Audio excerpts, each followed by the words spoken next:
dan di akhirat nanti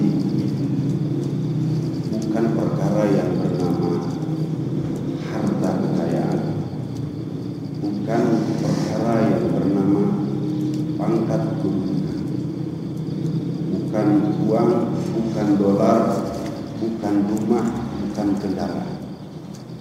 Akan tetapi sesuatu yang berharga di dunia dan di akhirat kelak, sesuatu yang bernama hidayah.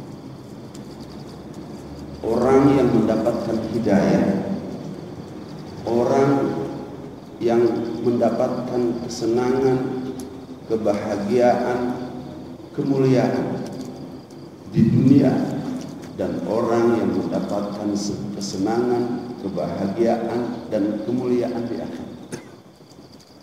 Jangankan orang tersebut memiliki harta kekayaan, pangkat kedudukan, andai orang itu paling miskin, paling apa di dunia, akan tetapi ia mendapatkan hidayah daripada Allah Subhanahu wa Ta'ala, Allah akan datangkan kepadanya kesenangan, kebahagiaan, dan kemuliaan.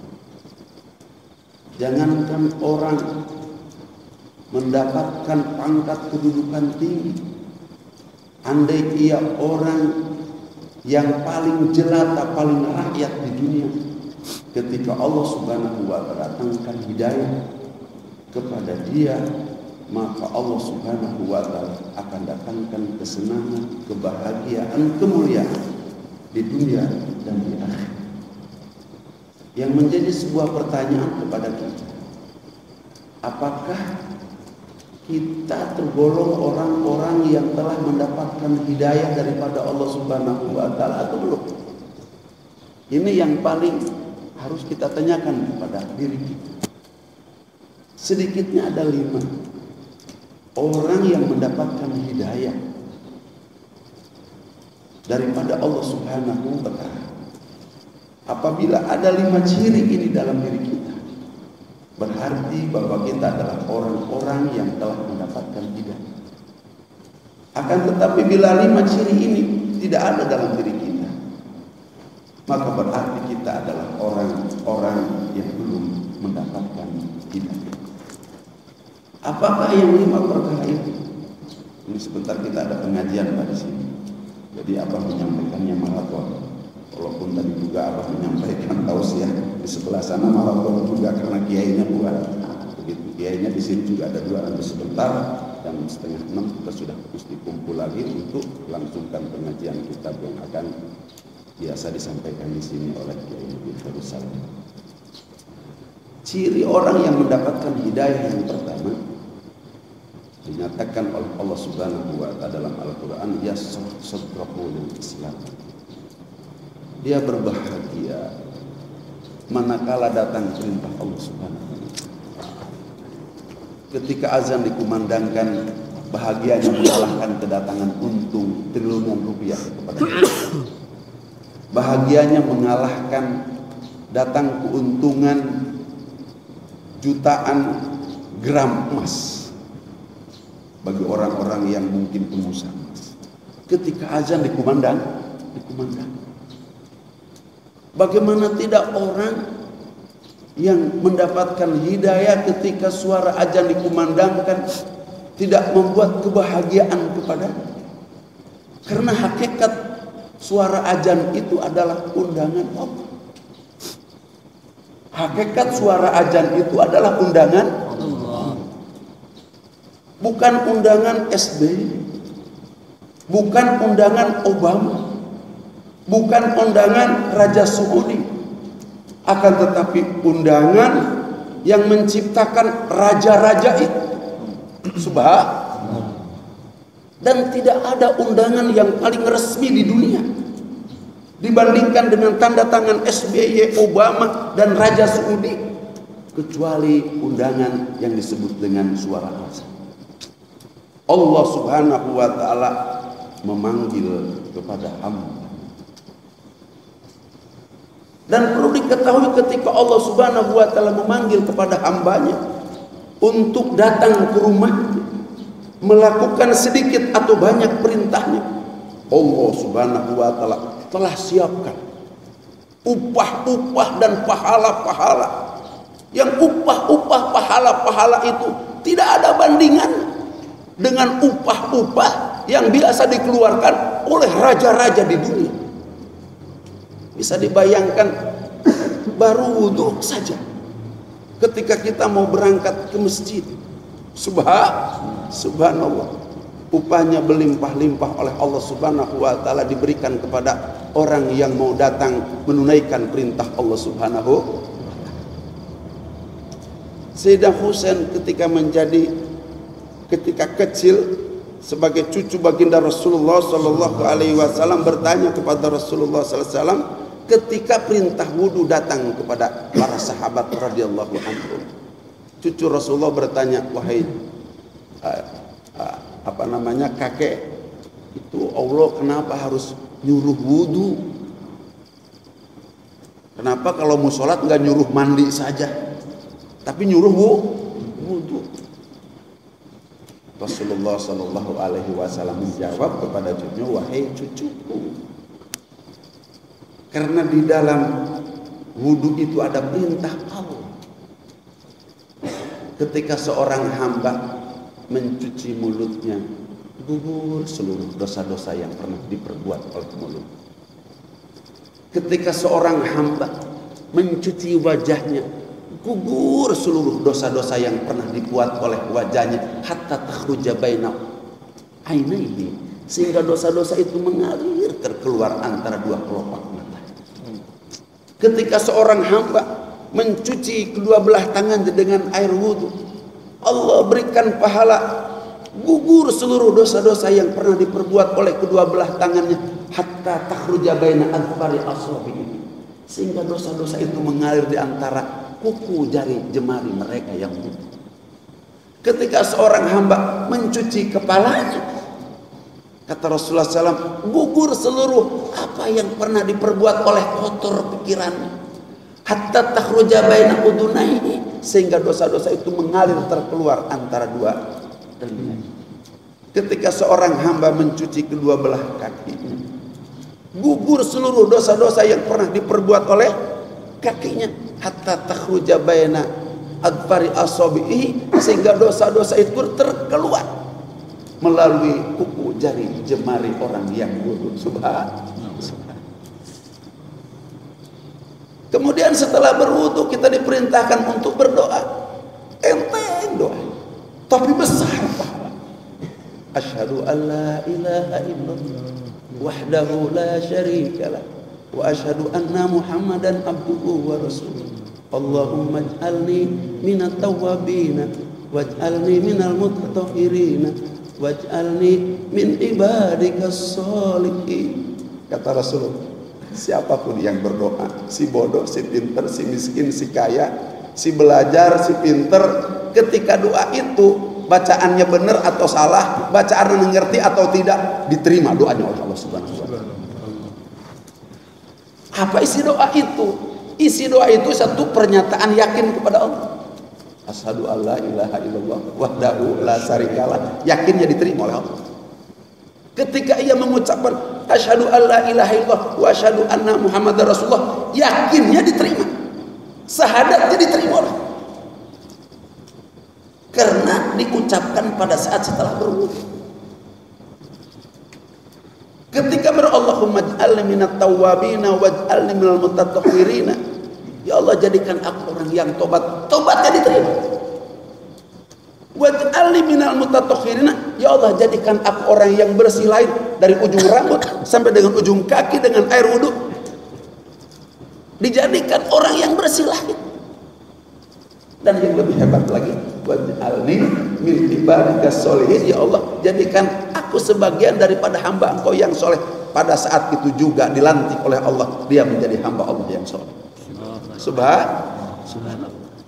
Makanya ketika orang meninggal pada saat wudu berbeda, meninggal pada saat dia punya wudu berbeda.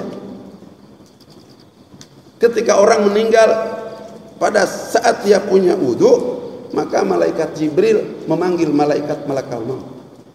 Kemudian dipandu oleh malaikat Jibril kepada malaikat malakal maut. Kamu tahu nggak orang yang mati ini punya wudu?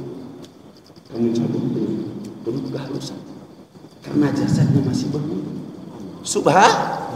Begitu perhatiannya wudu. Perbuatan kira-kira berat nggak? Berat nggak? Tidak. Tapi mendapatkan perhatian daripada Allah Subhanahu wa taala sehingga malaikat Jibril harus mengatakan kepada malaikat malakal maut, kamu tahu ini orang dalam keadaan mati berwudu. Cabut dalam penuh kelembutan dan kehalusan. Kalau kita tahu bagaimana penderitaan sakaratil maut, pasti bahwa kita pengen sakaratil maut itu kalau ada doanya yang jitu kita mohon agar diringankan. Tapi buat orang yang berwudu, yang meminta supaya diringankan itu malaikat Jibril kepada malaikat malakal maut. Subhanallah. Makanya orang yang paham wudu itu di dalam bahwa wudu adalah perintah Allah Subhanahu wa taala, pasti dia akan senantiasa dawamul wudu. Salah seorang yang paling paham terhadap perintah adalah Rasulullah. Rasulullah enggak pernah batal wudu. Kalau telat padahal tidak batal, wudu lagi. Namanya tajdidul wudu. Kalau kita belum waktu sholat belum wudu, karena belum paham, hidayah belum sampai ke dalam diri kita. Subhanallah. Kemudian masuk ke dalam masjid. Jalan dari rumah ke masjid. Kata Rasulullah SAW, barang siapa yang wudu dengan sempurna, jalan dari rumah ke masjid, setiap langkahnya dicatat satu kebaikan, digugurkan satu dosa, diangkat satu derajat. Subhanallah. Sudah bertumpuk-tumpuk dosa kita sudah diampuni, ditambah lagi pahala. Lebih banyak langkah, lebih banyak pahala. Lebih banyak langkah, lebih banyak gugur dosa, lebih banyak, lebih tinggi derajat oleh Allah Subhanahu wa taala, tinggikan derajat. Alhamdulillah sampai sholat 2 rakaat sebelum subuh. Rakaatul fajr khairun minad dunya wa ma fiha. 2 rakaat sebelum subuh pahalanya lebih besar lagi daripada dunia dan seisinya.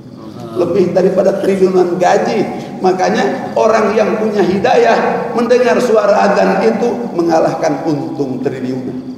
Datang ke masjid. Subhanallah. Kemudian melaksanakan sholat subuh lebih luar biasa lagi. Manakala sholat subuh yang diberjamaahkan, yang pertama mendapat jaminan sholat tersebut diterima oleh Allah. Karena setiap sholat yang diberjamaahkan, Allah turunkan malaikat untuk memeriksa sholat tersebut. Ditanya setelah kita selesai sholat oleh Allah Subhanahu wa taala, bagaimana sholat mereka, bagaimana rukuk mereka, sujud mereka, bacaan mereka. Kata Allah kepada malaikat, kata malaikat kepada Allah, masih banyak yang belum sempurna. Mereka perlu belajar halaqah Quran juga pada saat ini ya. Belajar ruku, belajar sujud pada saat ini. Kemarin sekolah terus untuk cari dunia. Sekolah agamanya baru 3 hari boro-boro sempurna sholatnya. Kemudian yang kamu lihat dari sholat mereka, kalau yang lain tidak sempurna apa? Shopnya saja yang lurus. Apa-apa, karena sholat mereka diberjamaahkan sesuai dengan perintah warka'u ma'ar raki'in, maka aku terima sholat mereka. Jadi sholat kita yang baru saja kita lakukan adalah sholat yang kita pastikan dimakbul oleh Allah, diterima oleh Allah. Kalau sholat diterima oleh Allah Subhanahu wa taala, hadis Rasulullah SAW berlaku. Barang siapa yang sholat berjamaah mendapatkan 27 derajat. Dan khusus bagi sholat subuh bukan lagi 27 derajat, ditambah lagi barang siapa yang sholat subuh berjamaah seolah-olah sholat semalam suntuk. Sanggup nggak kira-kira sholat semalam suntuk? Tapi pahala sholat subuh kita saat sekarang seolah-olah sholat semalam suntuk. Dan lebih istimewa buat orang yang sholat subuh berjamaah, man sholal bardain dakhalal jannah.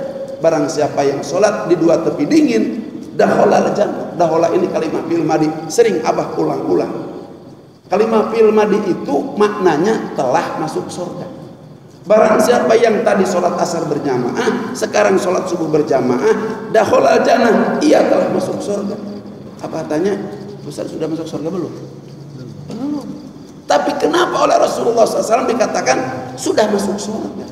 Ini kata ulama pondok disebutnya kalimah balik. Saking pastinya orang yang tadi sholat asar berjamaah dan sholat subuh berjamaah masuk surga, walaupun Ustadz Abdurrahman, Abah dan semuanya belum masuk surga, seolah-olah sudah masuk surga. Kalau nggak percaya mati sekarang, pasti masuk surga. Subhanallah. Ya Allah, ya Karim, ya Allah, ya. Kemudian yang kedua, ciri orang yang mendapatkan hidayah daripada Allah Subhanahu wa taala setelah ia menerima perintah Allah Subhanahu wa taala dengan sukaria, dengan senang gembira, tanpa ada beban. Justru sebaliknya, ketika ada perintah Allah Subhanahu wa taala menjadi sebuah kebahagiaan, kesenangan yang amat luar biasa. Kemudian yang kedua, pada saat ia melaksanakannya, ia melaksanakan dengan penuh kelezatan dan kenikmatan. Wudunya nikmat. Orang yang wudu, orang yang mendapatkan hidayah dengan orang yang wudu tidak mendapatkan hidayah lain. Jadi wudunya dengan penuh kenikmatan. Uwais Al-Qarni bisa menyaksikan gugurnya dosa pada saat berwudu. Itu dosa-dosanya bisa disaksikan oleh matanya, oleh Uwais Al-Qarni ketika ia berwudu. Kenapa? Karena ia betul-betul merasakan bahwa wudu ini perintah Allah. Ketika ini adalah perintah Allah, sungguh-sungguh melaksanakan perintah Allah, dinikmati perintah Allah ini sebagai sebuah hidangan yang sangat lezat. Subhanallah. Itu di WC, di tempat wudu.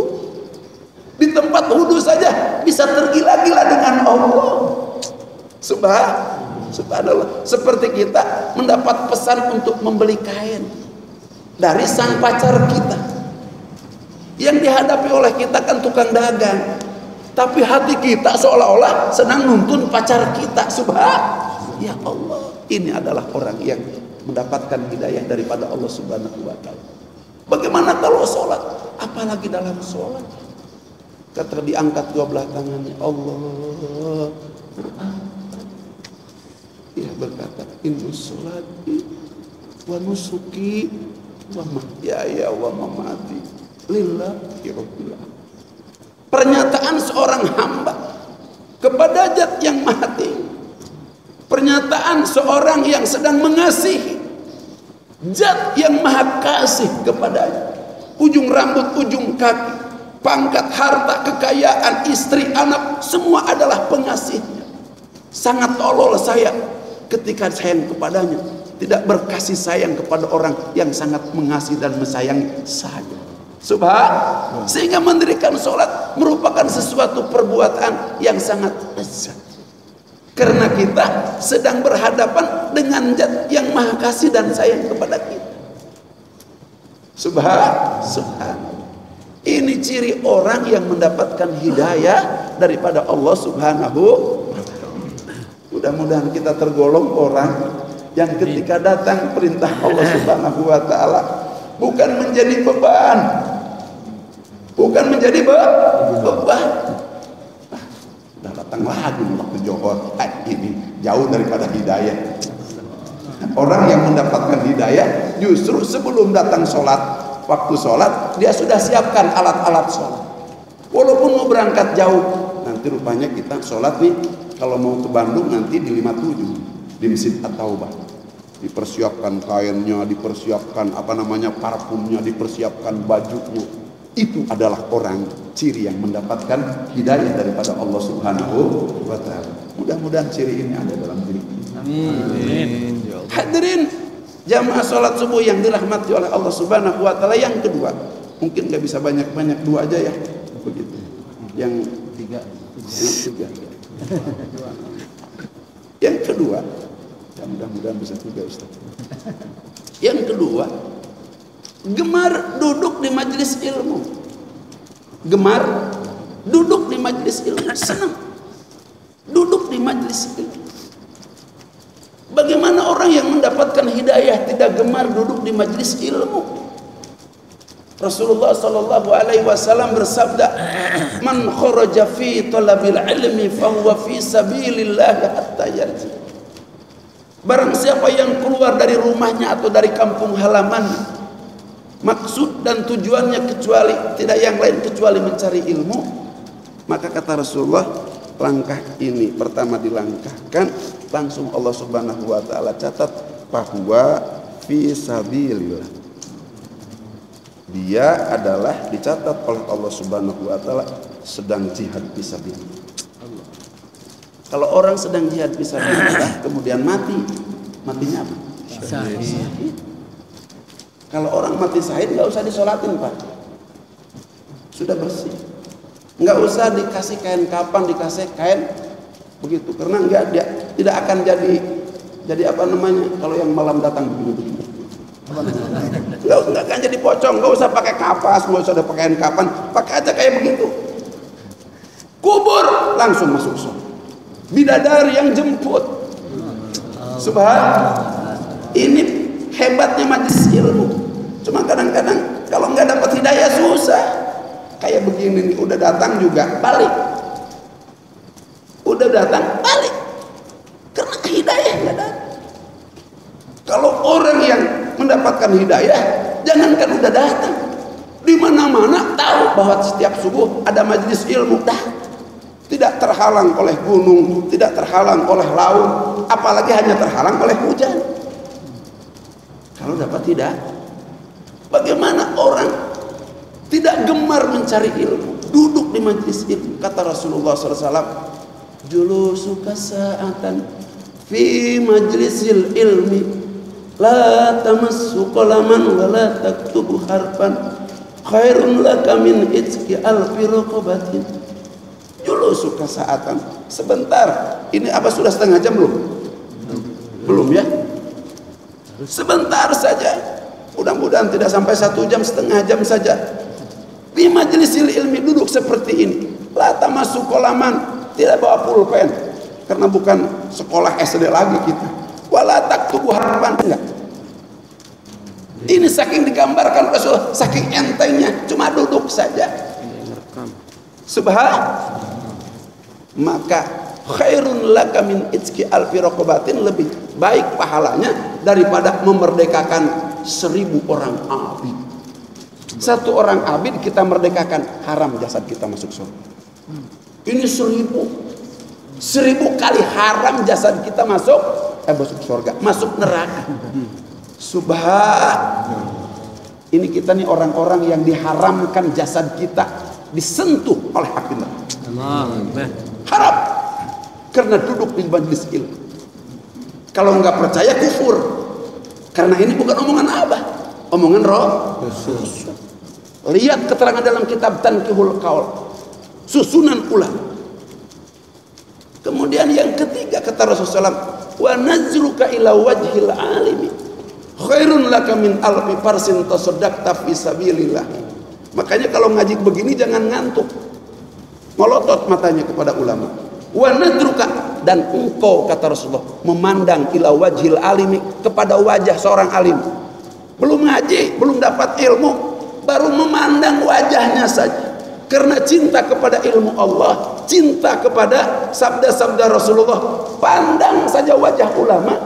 Khairun laka min alfi farsin tasaddaqta fi sabilillah, pahalanya lebih baik daripada 1000 ekor kuda yang disodakohkan kepada mereka yang sedang jihad fisabilillah. Bapak pernah nggak punya seekor kuda? Enggak.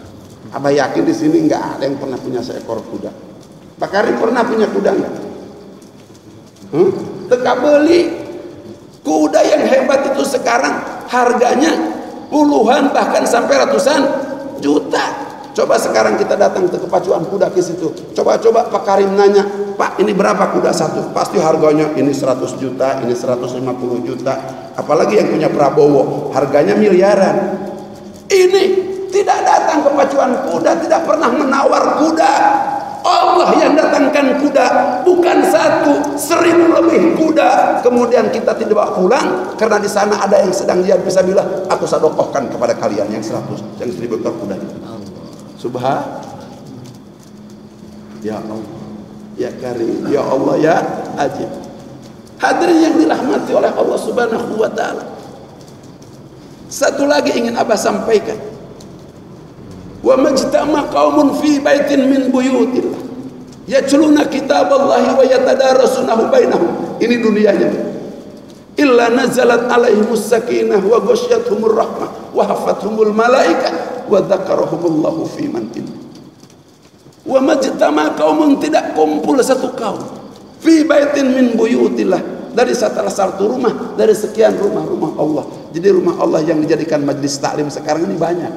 Bukan cuma di Sentul City, di Masjid Al-Munawwarah, di sebelah sana banyak. Nah, kemudian di dalam majelis itu yatluna kitaballah wa yatadarasuna bainahum, yang dibaca ayat-ayat Allah.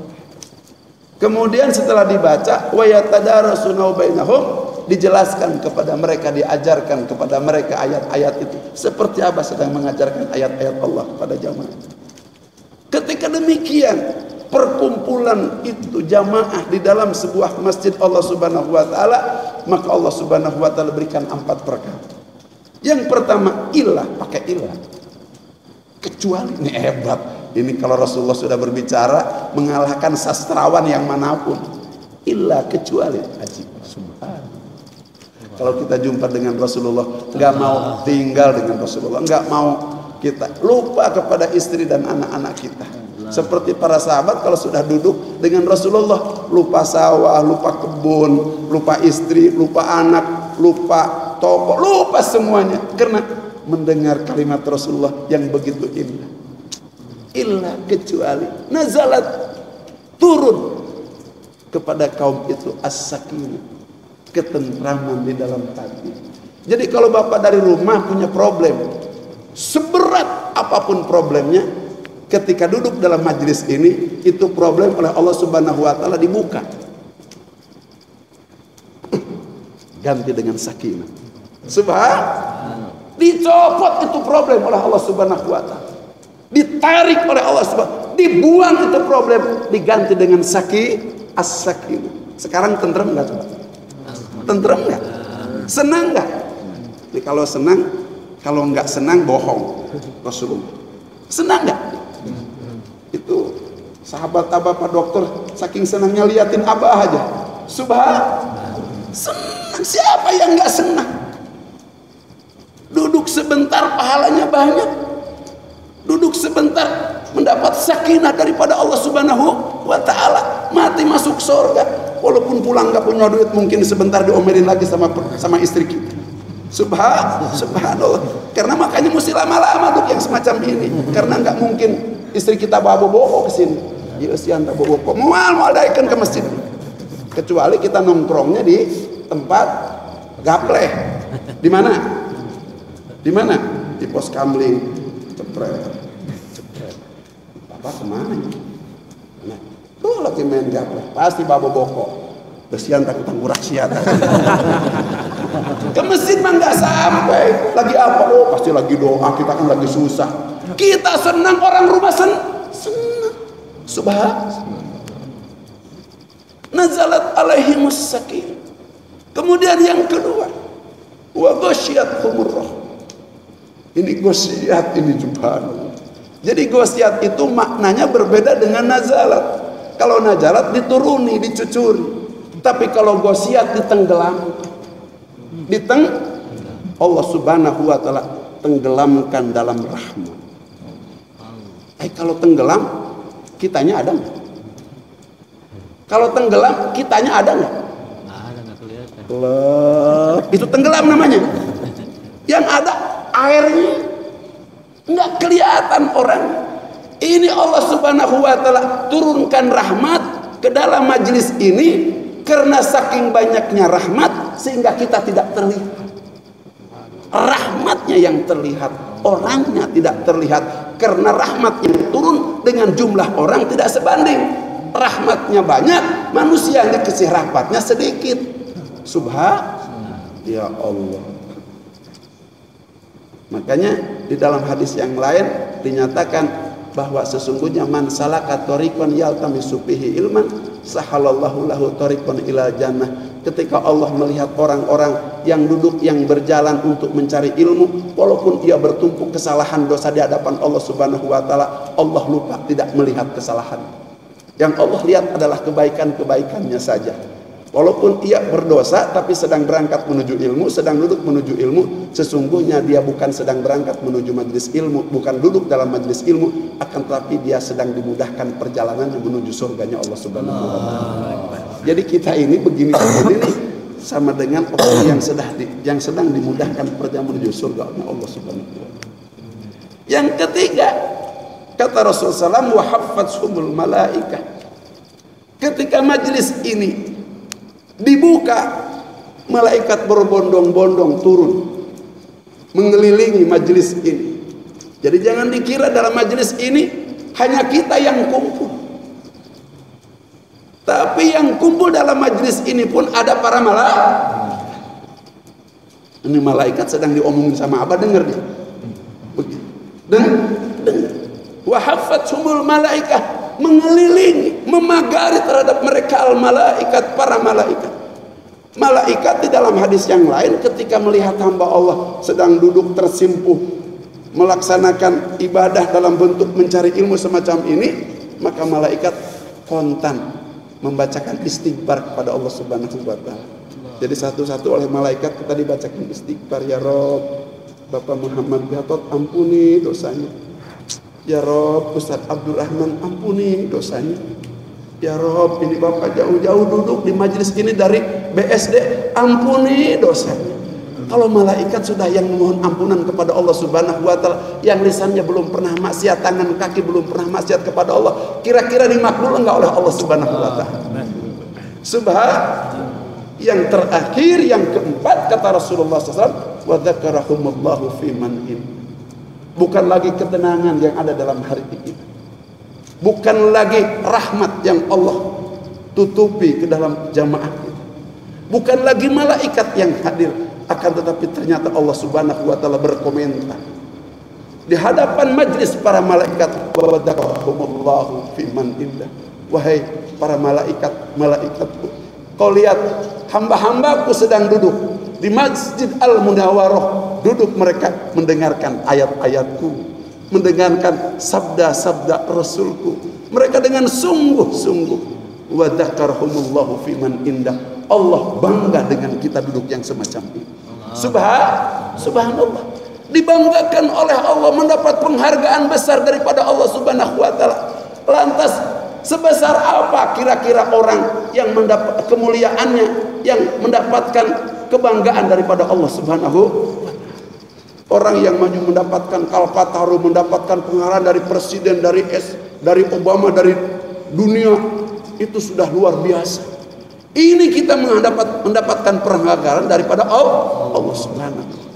Mudah-mudahan Allah Subhanahu wa taala yang kita sudah bahas, dua ciri ini Allah letakkan di dalam diri kita, sehingga kita adalah tergolong orang-orang yang mendapatkan hidayah daripada Allah Subhanahu wa taala.